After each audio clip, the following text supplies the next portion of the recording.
அச்சிறுபாக்கம் அருகே அரசிற்கு சொந்தமான இடத்தில் மரங்களை வெட்டி விற்பனை. சம்பந்தப்பட்ட நபர் மீது நடவடிக்கை எடுக்க அப்பகுதி மக்கள் மாவட்ட நிர்வாகத்திற்கு கோரிக்கை.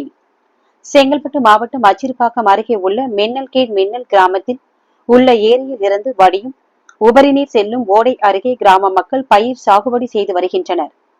மேலும் உபரிநீர் செல்ல வழி இல்லாமல் சுமார் 20க்கும் மேற்பட்ட குடும்பங்கள் ஆக்கிரமிப்பு செய்துள்ளனர்.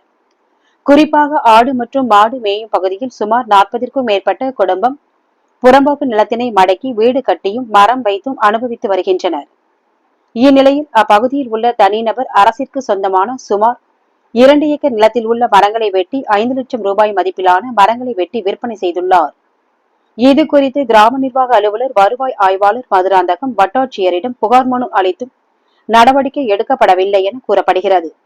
மேலும் இது குறித்து செங்கல்பட்டு மாவட்ட நிர்வாகம் நடவடிக்கை எடுக்கப்பட வேண்டும் என அப்பகுதி மக்கள் கோரிக்கை வைத்துள்ளனர்.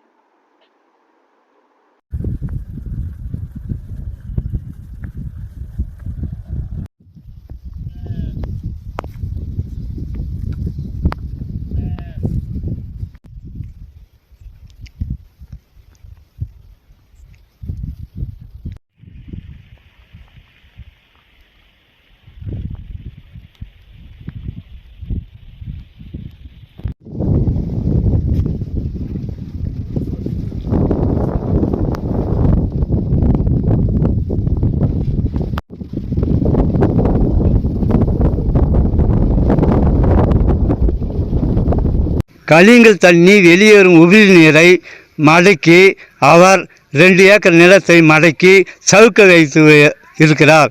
அந்த சவுக்கை கிராம மக்கள் யாருக்கும் தெரியாமல், அதிகாரிகளுக்கு யாருக்கும் தெரியாமல் சுமார் ஒரு 5 லட்சத்திலிருந்து 7 லட்சம் ரூபாய் உள்ள மதிப்புள்ள மரத்தை வெட்டி களவாடி விட்டார். அதை ஊர் மக்கள் கேட்க போனால், நான் அதிகாரிலாம் நான் பார்த்துட்டேன், எல்லாத்தையும் செய்துட்டேன் அப்படின்னு பேசுகிறார். செங்கல்பட்டு மாவட்டம் மதுராந்தகம் மாவட்டம் மின்னல் சித்தாமூர் பஞ்சாயத்துக்கு உட்பட்ட அரசுக்கு சொந்தமான சுமார் 2 ஏக்கர் நிலத்தில் விலை உயர்ந்த மரங்களை இதே ஊரை சேர்ந்த பரசுராமன் என்பவர் கிராமத்து மக்களுக்கும் தெரிவிக்காமல், அதிகாரிக்கும் தெரிவிக்காமல் லோடோட வெட்டி விற்று கொண்டிருக்கிறார். இது மாவட்ட நிர்வாகம் தக்க நடவடிக்கை எடுக்குமாறு கிராம பொதுமக்கள் கேட்டுக்கொள்கிறோம்.